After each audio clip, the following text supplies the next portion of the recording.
Let's take up from the place where our guest speaker left us last Friday.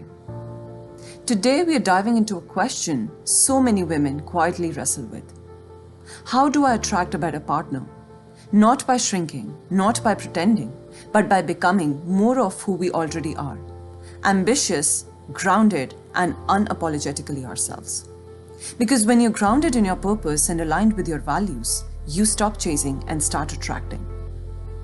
You naturally draw in people who respect your strength, match your energy, and want to build something real with you.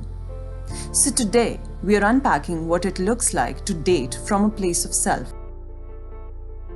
Do you ever think you've had to tame your emotions, or let's say you got upset on something and you were told to not react about it, even though your reaction was very valid, just because you might present yourself badly towards a man? To be honest, it never happened to me.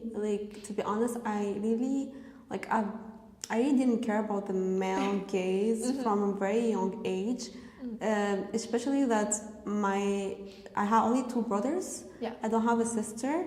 So my brothers were always very academic, and they were very smart. And I really looked into being someone like them. So I'm very lucky to not have that problem since a very young age, and I was very ambitious. But what bothered me the most is I knew that my mom was expecting less from my brothers, and she was expecting me to be the caregivers for my brothers. Since, for example, my brother is outside the country and he's alone, and she's always if I had problems in my life, I was not allowed to talk about it to my other brothers because she didn't want me to give them more emotions, and she wanted me to be nice to them and to be their therapist. But they cannot be the same to me. They cannot be a therapist to me. I cannot talk about my problems since I'm the female. I'm supposed to be the caregiver, and I found that very unjust. And I was why should I not talk about my problems? Why they are the only one who talk about their problems? And she was you're the girl. We have more empathy. You should do that. And to me, it was unfair. But I understand for a point of view because they are far from us, and she wanted them to be. To have someone to understand them, but I felt that she was really smothering them, and she was being nice to them, but she didn't have the same empathy towards me since she thought that I would manage it better than them. Yeah, I mean, I think this assumption also plays into how men behave, right? Because of how they're raised, they're a bit more pampered, and it's they're not taught to deal with their emotions. They're taught that someone else is going to deal it for them. Exactly. And this all ties into how different you could be in the same house and be raised so differently, right? So do you think that sometimes when we speak about equality, do you think the reason why men might get bothered is because they think they do more? What do you mean by doing more? So you know how typically men will be raised to be you're the provider. You bring money to the house, and the girl will be I clean the house, I make food, I do this. Because they're the provider, because they bring in the money, do you think they feel entitled to more respect or more power than women, and that's why they might react this way? I understand what you mean. The only problem is now the power is shifting. Especially that there is more female graduates in those years than ever before, and more women are graduating than men, and a lot for example, I'm in pharmacy school, and I think 60% of my class are female. So I feel the power is shifting, and maybe the idea of being a provider is still lingering in their mindset, and they deserve more. But to be honest, I don't think it's gonna stay for a long time, and I feel there's I don't know if you know about the male loneliness epidemic. Do you mind explaining that a little? It's now because women are becoming more independent. They have their own money. They don't want to cater to men's needs because they don't have to anymore. They can own bank accounts, they can own properties.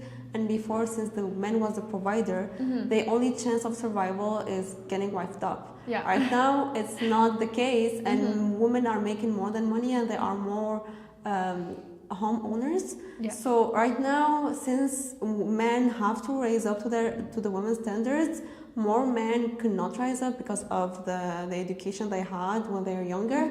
So women are choosing to stay single, and a lot of men want women in their lives. So now, like, they're feeling that they are in the male epidemic, phase.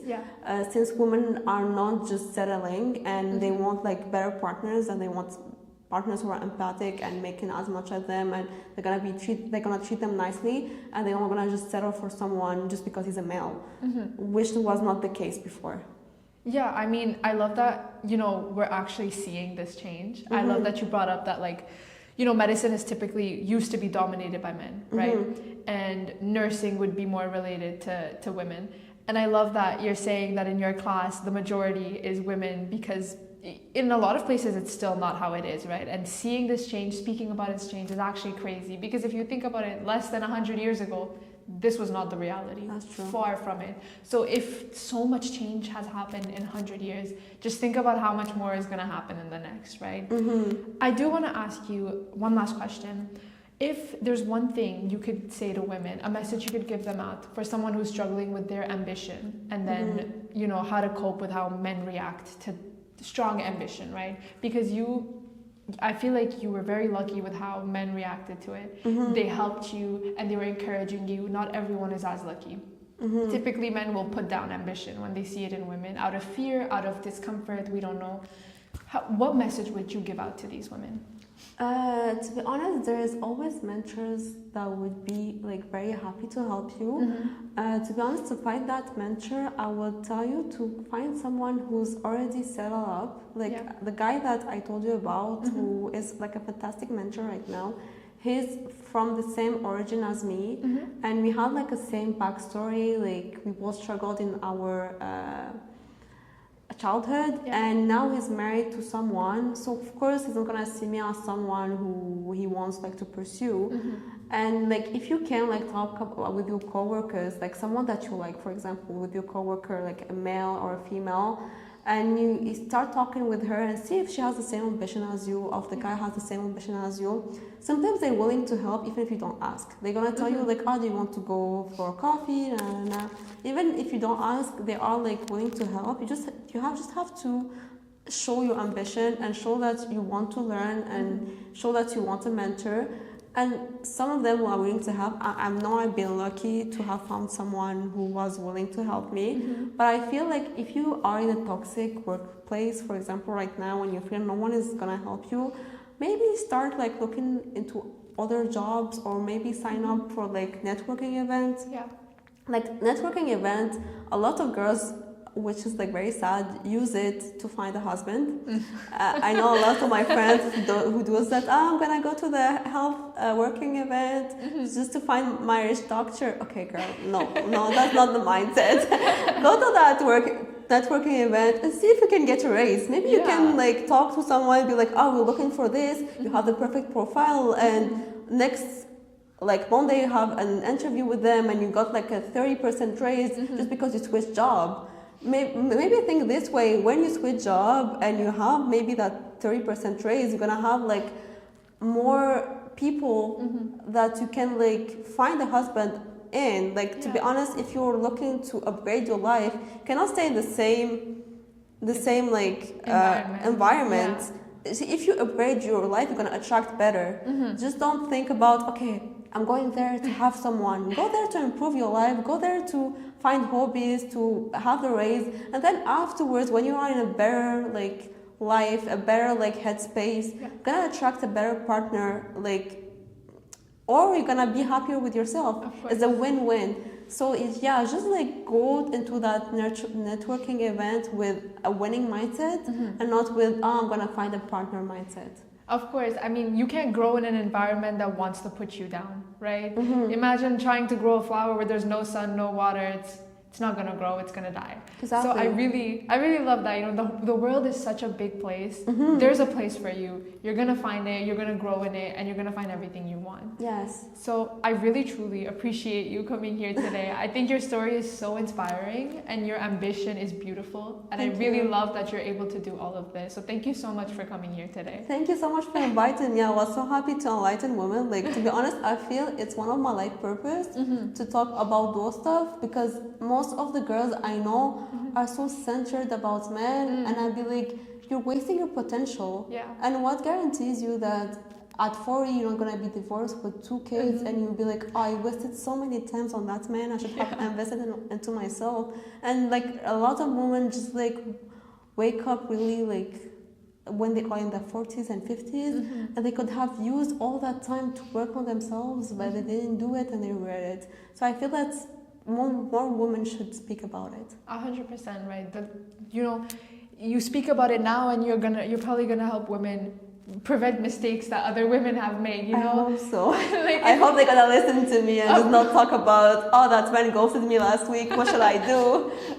No, I mean, it's so easy to do that with how social media and everything works. So really putting this word out there is super helpful. I'm sure it is. Thank you. I'm so happy to have been there today. Thank you. So before we finish off today, I'm just going to ask you to write one word before you leave, just as a signing out, one word as a message that you would want to give to all the women who are watching this today.